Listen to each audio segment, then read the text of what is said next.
Other interesting political news, you have the United Auto Workers, the UAW Hometown commercial. Only we will have one without the censorship, and of course with my charming personality. Now, this is coming from the UAW's YouTube page, which subsequently, most of the comments are draconianly disabled and turned off. Now, unlike the UAW, all my comments are open. The only exception is when Google, aka YouTube, they actually shut my comments off, which happened on, I believe, 3 occasions. One, ironically, was when I made a video talking about censorship, and the other 2, and I don't think this is coincidence, they're both critiquing Bud Light. One talking about how Bud Light was removing comments from Twitter, as well as hiding a majority of the results in Twitter. They're actually blocking people more and more. And then the other one, I think, was just talking about the Bud Light business blunder of the century, of them continuing to lose sales and be utterly inept. And even when I go into the studio where, you edit the videos and you change settings, even when I go in and I change it manually again to allow all comments, which I always do, it would just default within a minute. So a little interesting thing is that I am surely one of those folks. I actually don't appreciate censorship. Even if I don't agree with your ideals or your critiques, I appreciate it. And it's usually I always tell people the best criticism is always the one that's harsh, because that's when you grow the most. And if you look at the old videos, there are many comments that are harsh against me. And actually, that's how I've improved, truth be told, whether it's trying to slow down my speech pace or increase and improve my enunciation, and trying to fix that stutter, which I hope you see I'm trying to make it a little bit less every day of a thing, and trying to improve my skill set to make this production that much better. And as we try to make it better, I'm trying to find a good production software that will allow us to do picture-in-picture, where I can show these clips all at the same time. Again, I've tried 2 or 3 different software suites. Unfortunately, the camera, I don't know if it's because it's a newer camera, but the camera doesn't seem to work with them. And maybe I just need to get a new camera. Let me know if you have any suggestions in the comments. I'd greatly appreciate it. Now, nevertheless, we're going to this little commercial on their homepage. And again, another great opportunity to click that subscribe button. I greatly appreciate it. I'm trying to get to 4,000 by the end of September. I know it's a tall order. Literally tell your friends, your family, your enemies, coworkers, even acquaintances on the street, and tell them to subscribe. I say that because right now the UAW is killing it in terms of they got 21.1 thousand subscribers. Now, I'd love to tell you the feedback from this particular video, but the comments are disabled and the like is disabled. So you can't even see how many people did or did not like this, which again is something that's a decision they're making. YouTube, they got rid of the thing where you can actually see the dislike button. I suspect to protect politicians years ago. But yeah, with this, you don't know if one person liked it or 100,000 people liked it. Well, I was going to say maybe not 100,000, only 44,000 people saw the video. However, maybe they voted twice like the people UAW like to vote for. But nevertheless, we'll go ahead and we'll go into this little commercial. And it starts with Mr. Sean Fain. Our hometowns are under attack. Belvedere, Lordstown, Romeo. Just a few years ago, they were thriving towns with profitable auto plants. Once incredible job-producing factories. What happened? I said those jobs have left Ohio. They're all coming back. They're all coming back. Don't move. Don't sell your house. The Big Three have closed 65 plants over the last 20 years. That's been devastating for our communities. Plant closures shutter local businesses, they wreck lives, and they rip apart families. That economy is cruel, and it's not working. The music is A+. They're using the emotional rhetoric. From a marketing perspective, it's pretty good. Although, it looks like they're trying to use the clip to make Trump look bad, which makes sense. If you look at the UAW, where they spend a lot of their money, it's financing Democrats. Although it's interesting, why would a profitable plant shut down? Oh yeah, because they become less profitable. Because of what? Well, many things. Consumer demand for the vehicle, and also wages. Right now, GM has, I believe, the highest cost of any of the automotive companies in the United States. That's before this contract. So it's the highest right now. It's going to be a lot more, because no matter what happens with the UAW strike, as they strike against Ford, Chrysler, Stellantis, as well as General Motors, the price is going to go up, which will, again, make them less competitive on a global automotive market space, thereby giving more competitive advantages to Tesla, as well as other fast-growing EV companies from China, as well, I believe, from Vietnam. You have a VinFast, another very fast-growing EV company. But nevertheless, they're about 44 seconds in, so about 3 minutes left. When Lordstown closed, catalyst for divorce for myself included. It's completely turned my life, upside down. It doesn't affect just your livelihood, it affects everything. Knowing that, I'm never going back to the community that raised me is definitely the hardest thing to think about. The violin. The plant's making money. We're chugging along. I went from working 7 days a week to being laid off. This is a huge... Wait a minute. In the other videos, they're complaining about working 7 days a week. But now he's happy he wanted to work 7 days a week. All right. This corporate greed thing, at what point is enough profits enough? GM is still in debt. Long-term debt. Something people keep forgetting about. When we had the groundbreaking ceremony last year. Now, very good music. It's very upbeat, very emotional, happy. And they're showing a 1960s automotive plant. And guess what really didn't exist in the 60s? To the most part, competition. I mean, the big three for after World War II, all the way to the 70s, I'd say, there wasn't too much competition from the global companies. And then they started to import them. Then they started to make, quote-unquote, foreign cars here. That's perhaps another debate for another time. What is an American car? Is it where the company's headquartered? Percentage of parts in the actual vehicle? Where it's assembled? Interesting enough, if you look at Cars.com survey or analysis of American cars every year, the latest data came out. The top 10 spots were Tesla and Honda, as well as Acura, which Honda owns as their luxury brand. Interesting. Year, we expected to go up to around 5,000 employees, and of course now we're in a position where we want to do that. My dad was hired into GM in 1966, and it had been a great, prosperous community when GM came in. It really helped lift up the community and wages for people living there. When I got hired in 95, I kind of felt like I hit the lottery. Not only was it a great job, I was able to buy a house with a picket fence, raise 2 beautiful daughters, but was able to kind of live that American dream. We had 3 shifts there for a period of time. Then it went down to 2 shifts. And then when they get down to the last nut, they say, we lost 1,500 jobs. That's not really accurate. It was closer to 4,000.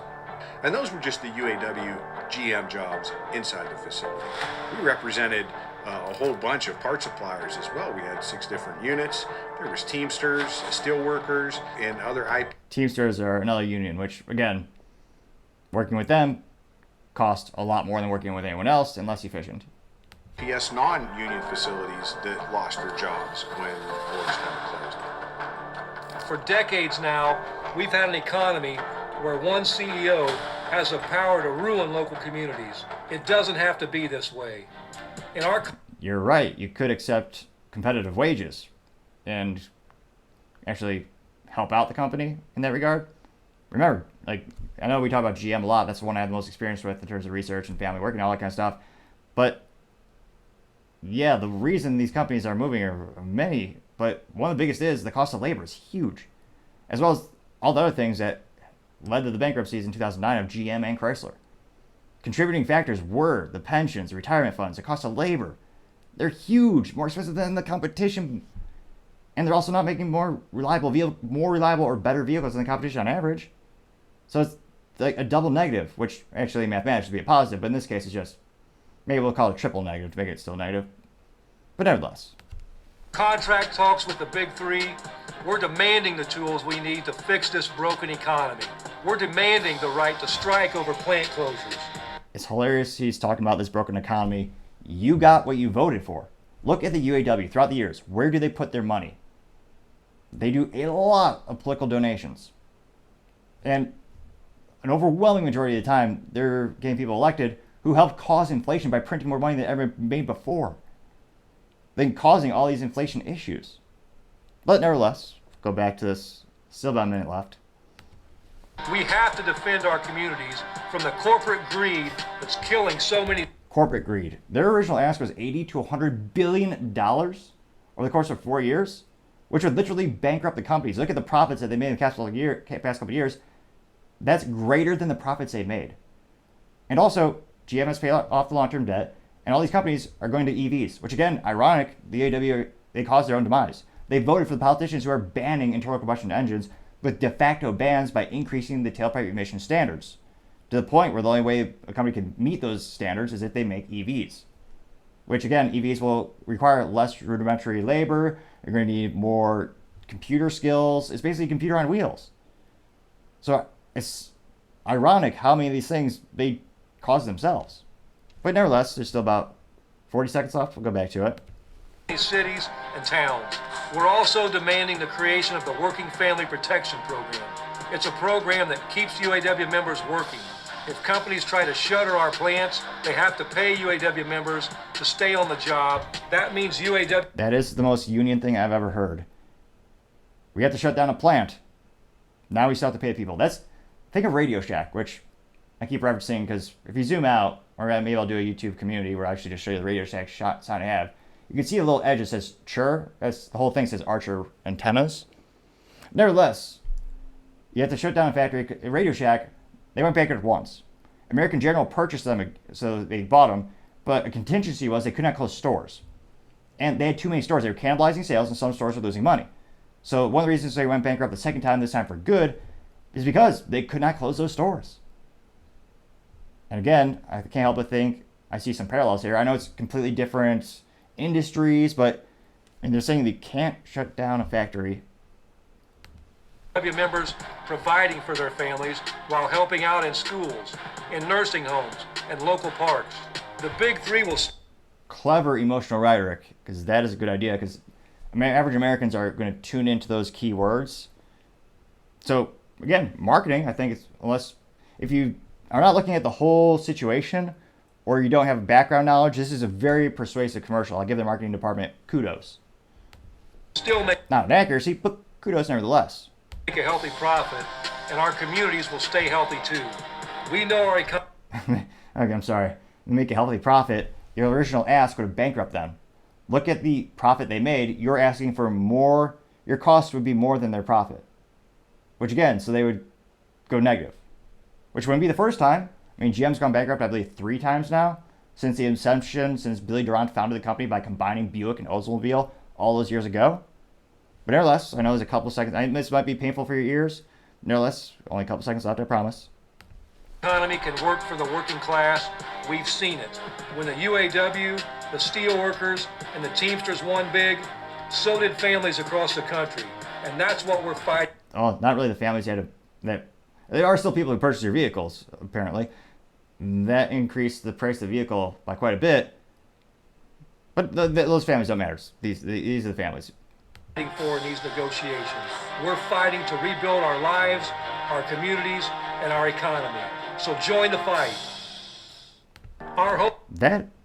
So in terms of music and visuals, it was a very good commercial for them.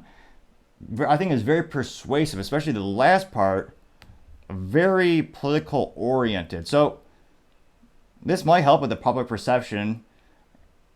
And interestingly enough, I'd love to give you more feedback on what people thought about this, but again, they don't want you to have the freedom of speech. They censor their comments. They might have some exceptional points or counterpoints. We'll never know, at least from this. But if you are from the UAW, if you're from the marketing department, I would love to hear from you, especially because, again, I think you did a great job with this persuasive commercial. It was very high emotional rhetoric. The music was very appropriately themed for all the parts. Now, again, they want a 36% increase in their wages. They want to work 32 hours a week but get paid 40. They want to reinstate pensions, retirement benefits, cost of living adjustments. Again, with the current ask, they would bankrupt the companies. So the real question is, how much are they going to get to end this strike? In terms of a strike mattering, pretty good time to be the big three because, again, people aren't really buying vehicles right now as much as they used to. You have record high inflation. You have record high interest rates, which, ironically enough, they voted for the people who caused that, and they helped get them elected. But nevertheless, the government had to increase interest rates, so buying a new vehicle now is a little bit more prohibitive. And the price of the vehicles have blown up exponentially. Tesla is now cheaper than the average price of a car sold in the United States. Let that sink in for a minute. Tesla has gotten their price points down that well. And if Tesla, they're working on a $25,000 car. If they can get that vehicle out in mass production in the United States, That's going to be a big nail in the coffin for the big three. The coffin already has some nails in it, don't get me wrong. But that's going to be revolutionary because, again, EVs on average very prohibitively expensive for most people. Now, do I think it's prudent to buy a $25,000 car that will subsequently die in a couple of years? Well, no, it's not good ROI, but you're talking to someone who drives a Honda. I actually want reliability, and my Honda will last presumably forever, darn near. It's got 3 pedals, as every vehicle should. And again, an internal combustion engine is proven. Last, a quarter of a century and 1,000,000 miles? Look at Toyotas. My family still has a 2001 Honda Accord. Still runs, is damn near bulletproof for a myriad of reasons. So let me know in the comments, do you think this is a persuasive commercial? I do believe, for the ill-informed, I think it was. And it'll be interesting to see, maybe this will help shape more, it may make the public a little bit more favorable to them.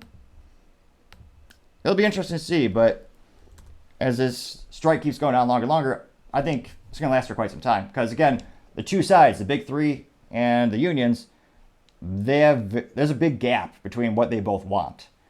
And again, the UAW has $850 million in their slush funds to pay people. So if they go on strike, they get a paycheck, I believe $500 per week, so that they can basically they don't have the impact hurt on them as much as not getting the full paycheck.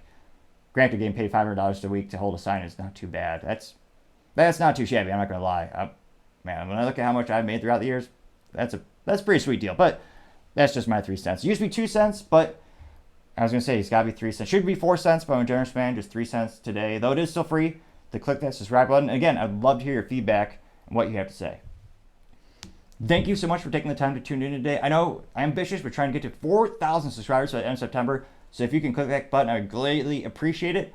Also, don't forget to take the time to comment. The feedback is greatly appreciated. Trying to make the show better and better, whether it's finding a software together that'll work for picture-in-picture, or trying to slow down my pace of speech and work on my enunciation. Thanks to you, I know that's an issue that I'm constantly working on and striving to get better.